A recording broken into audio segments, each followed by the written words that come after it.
آپ کے دل میں رچنس ہو تو فارغ کریں اپنے آپ، ٹائم نکالیں اللہ تعالیٰ کے لیے، اور پھر دیکھیں آپ کے مسئلے کیسے حل ہوتے۔ کئی لوگ سے میں نے سنا ہے، ایک بھائی بہت مشکل سے گزرے تھے، 2 سال پہلے کا واقعہ ہے، اور 6-7 مہینے ہو گئے ان کا وہ مسئلہ حل نہیں ہو رہا، ان کا وہ مسئلہ حل نہیں ہو رہا، کوئی فیملی پرابلم تھی۔ اور ایک دن مجھے ملے and he was so happy، اور انہوں نے مجھے ایک سینٹینس کہا جو میں کبھی نہیں بھولوں گا۔ انہوں نے کہا کہ علی بھائی all it took was one تہجد، that's it۔ لیکن 6 مہینے مجھے کبھی ٹائم نہیں ملا، مجھے لوگوں سے ملنے کا ٹائم مل گیا، مجھے لوگوں سے کہانیاں سنانے کا ٹائم مل گیا، لوگوں کی سننے کا ٹائم مل گیا، لیکن تہجد کا ٹائم نہیں مل رہا تھا۔ all it took was one تہجد، اور میرا مسئلہ حل ہو گیا۔ تو امام شافعی رحمہ اللہ نے کہا کہ میکنگ دعا ایٹ دا ٹائم آف تہجد is like an arrow which does not miss its target. تو باقی یہ کہ اللہ دعا آپ کریں اور نہ ملے یہ ایک الگ بات ہے، ظاہر ہے اللہ تعالیٰ وہی دیں گے جو بہتر ہے، لیکن یہ سینٹینس یاد رکھنے والا ہے کہ all it took was one تہجد۔ تو اپنے آپ کو فارغ کریں، ٹائم نکالیں اللہ تعالیٰ کے لیے، یہ آپ کے ہی لیے بہتر ہے۔ اور پھر یہ حدیث،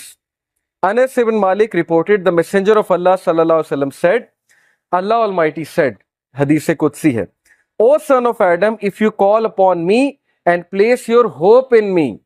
I will forgive you without hesitation۔ اگر تم ہوپ میرے سے لگاؤ گے، امید میرے سے لگاؤ گے، تو میں تمہیں معاف کروں گا، without any hesitation میں تمہیں معاف کروں گا۔ O son of Adam, if you have sins piling up to the clouds and then ask for my forgiveness, I will forgive you without hesitation۔ اور اگر تیرے گناہ آسمان تک جا رہے ہیں اور آسمان کی طرح پائل اپ ہو چکے ہیں، کلاؤڈز کی طرح، یعنی اتنے سنز ہو چکے ہیں کہ تم اسراف کر چکے ہو، اور تم مجھ سے معافی مانگو گے، میں تمہیں معاف کروں گا، لیکن سچے دل سے توبہ کرو گے، میرے پاس آؤ گے، میرے سے بات کرو گے، مجھے ریکگنائز کرو گے، تو میں تمہیں معاف کروں گا۔ تو کویسچن یہ ہے کہ کیا ہمارے ہوپس اللہ تعالیٰ سے لگے ہیں یا ہمارے ہوپس کریشن سے لگے ہیں؟ میں یوتھ سے بات کر رہا ہوں، میں حیران ہوں کہ ہم ایک انسان کے لیے راتیں جاگ لیتے ہیں، ہم اس کے لیے اپنے ڈیسیجنز چینج کر لیتے ہیں، کیریئر کے جو ہماری لائن ہے اس کو چینج کر دیتے ہیں ایک انسان کو پانے کے لیے، ایک انسان کے پیچھے دوڑتے ہیں، اور بعد میں ہمیں کوئی خاص فائدہ بھی نہیں ملتا، بعد میں ہمیں جو ہے وہ ریگریٹ ہوتا ہے کہ میں نے اتنا کچھ کیا اور آگے سے رزلٹ جو ہے وہ کچھ بھی نہیں ہے۔ تو یہ ہیں وہ مثالیں جو اللہ تعالیٰ ہمیں قرآن مجید میں بتا رہے ہیں، حدیث میں بتا رہے ہیں کہ تم میرے سے امید لگاؤ، تم میرے پاس آؤ، تم میرے سے مانگو، پھر دیکھو کہ تمہارا مسئلہ حل ہوتا ہے کہ نہیں ہوتا ہے۔ اور امید لگانے کے حوالے سے ابن تیمیہ رحمہ اللہ لکھتے ہیں، ان کی ایک کتاب ہے kalamullah.com پہ آپ جائیں تو وہاں پر ایک کتاب ہے ابن تیمیہ کی، I think relief from distress, yes exactly یہ نام ہے، ریلیف فرام ڈسٹریس، کے ڈسٹریس سے ریلیف کیسے ملنا ہے، اوکے یہ کتاب ہے۔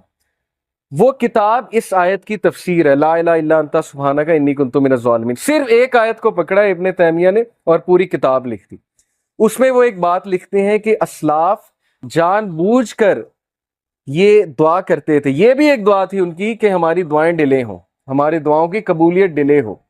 اب یہ ہمارے لیے، ہم جیسے لوگوں کے لیے جو دنیا میں بہت ڈوبے ہیں، بڑی عجیب بات ہے، ہم تو چاہتے ہیں یوں دعا قبول ہو،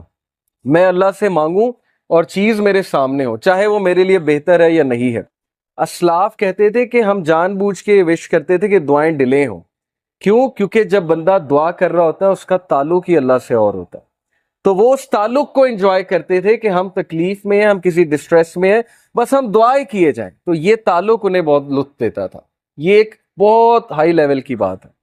بتانا میں آپ کو یہ چاہ رہا ہوں کہ دیکھیں مصیبتیں آتی ہیں، مشکلیں آتی ہیں، انسان پر بہت سے فیزز آتے ہیں، اور اس فیز میں اگر اللہ سے آپ کنیکٹ کر جائیں تو یہ آپ کے لیے خیر ہی خیر ہے، اور اس فیز میں اگر اللہ سے دور ہو جائیں تو پھر یہ شر ہے بہت۔